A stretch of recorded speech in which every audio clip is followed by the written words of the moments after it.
We're going to start the head and body of the bumblebee. I've got my tail end of my yarn and my working end of the yarn, and we're going to start round one by creating a magic ring. This is also called a magic loop, and we're going to end up putting 6 single crochets into it. But we start our magic ring by picking up the tail end of the yarn, and I lay that over my first 2 fingers of my left hand. I use my left thumb to hold that in place while I wrap the working end of the yarn around, and I cross it over and place my thumb back down. And as I bring it over the top of my hand, I extend it past my 3rd finger and hold that in place with my pinky. I then take my crochet hook and rotate it downward, slide it under the short end of the yarn, grab the longer yarn, pull it underneath. I turn the hook towards me and I wrap it around so that I've created this cross. Now that the head of my crochet hook is pointed forward, I'm going to wrap the yarn around using that extended part of the yarn. And I'm going to slide it through the loop that I created when I twisted my crochet hook. And that is how you make a magic ring. I have my ring with my tail and my working end of the yarn that way. And now we're going to start by doing single crochets into that magic ring. So I'm going to hold my work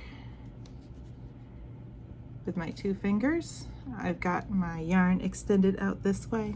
I'm going to put the head of my hook into the circle, grabbing that yarn and pulling it up through the front of the circle. I'm going to yarn over, and I'm going to move my fingers so that I can pull that yarn through those 2 loops. That is my first single crochet. Again, I'm going to put my hook through the circle, around back to pull up a loop of yarn, and then I'm going to yarn over and pull through 2 loops. Second, here's my 3rd,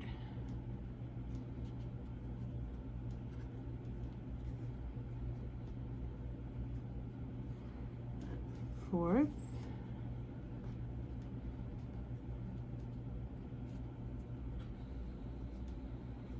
fifth,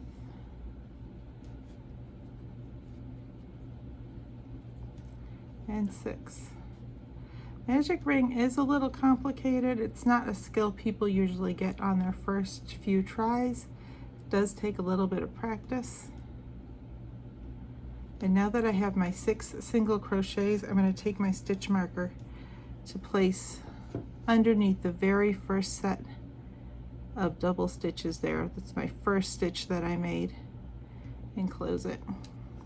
Now the reason this is called a magic ring or a magic loop is because after you've placed as many stitches as you want there, you pull on the tail end while you kind of hold on to the stitches here, and that closes it into a ring. It's going to look more like a closed ring as we start our next round of stitches. We could pull harder and make this a tighter circle, but we're going to wait and do that in a little bit. My first set of stitches after that, round 2, is going to be increased stitches. When we do increased stitches, we place 2 crochets where the previous round had 1. So I'm going to go into my first stitch.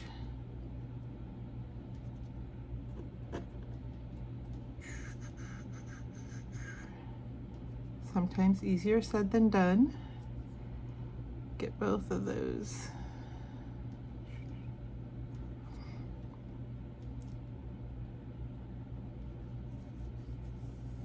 Get myself sorted out here. Sometimes it takes a little bit of readjusting. There we go. That was much easier this time. So I've got my yarn, my hook inserted underneath my stitch. I'm going to yarn over and pull up a loop so that I have 2 loops on my hook. I'm going to yarn over and pull through those 2 loops. That is my single crochet. I'm going to do that again in the exact same stitch. Put my hook through, pull up a loop, yarn over, pull through 2 loops. And I'm going to move my stitch marker to the first of those 2 stitches so that as I come around the circle, I'll know where it was that I started. It's a little bit easier when you're doing a row because you just come to the end of the row. When you're working in a circle, it's a little more challenging. Okay, so now I have 5 more stitches that I need to put increased stitches into. So I'm going to stitch number 2, putting my hook through, pulling up a loop, yarning over, pulling through 2 loops. Insert the hook, pull up a loop. I have 2 loops on my hook, yarn over and pull through 2. Now I'm going to move on to my next stitch where I insert my hook, pull up a loop, yarn over, pull through 2 loops, same stitch back in, pull up the loop, yarn over and pull through 2 loops. Find my next stitch, insert my hook, pull through 2 loops, insert my hook, pull up the loop, yarn over, pull through 2 loops. We are getting there as we make our way around the circle, putting 2 stitches into each stitch from our round 1.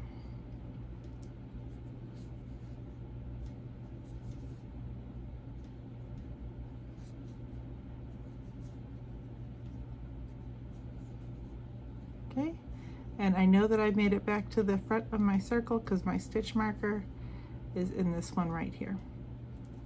Round 2 is going, I'm sorry, we're not now on round 3 because our circle counts as 1, our increases count as round 2. Round 3 we're going to do single crochet and then an increase, and we're going to do that 6 times in a row as we go around. So our first is going to be single crochet. I'm going to move my stitch marker. Sometimes this slows down the progress, but you'll thank yourself somewhere along the line in your project for marking that first stitch. So that was a single crochet, and now I need to do an increase in my next stitch. Insert my hook, pull up a loop, yarn over, pull through 2 loops, insert the hook, pull up a loop, yarn over and pull through 2 loops. Next stitch is going to be just a single crochet.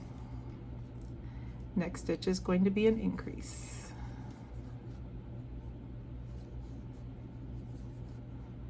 Next is a single crochet, followed by an increase.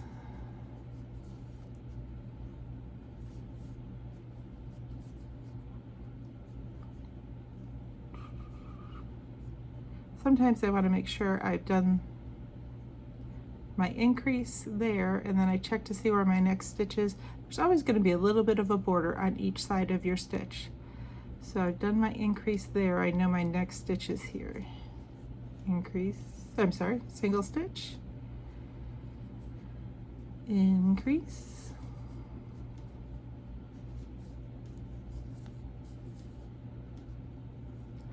single stitch,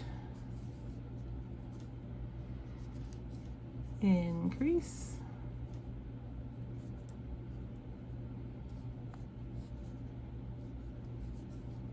and I can look ahead a bit.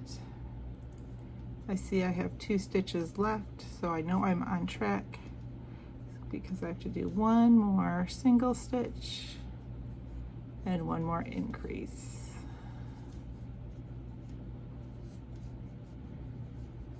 And I should have 18 stitches. And if you need to count, kind of look along the top edge here, and each of these V's is 1 stitch. I've got my loop on the hook, and then I'm 1, 2, 3, 4, 5, 6, 7, 8, 9, 10, 11, 12, 13, 14, 15, 16, 17, 18. So I am good.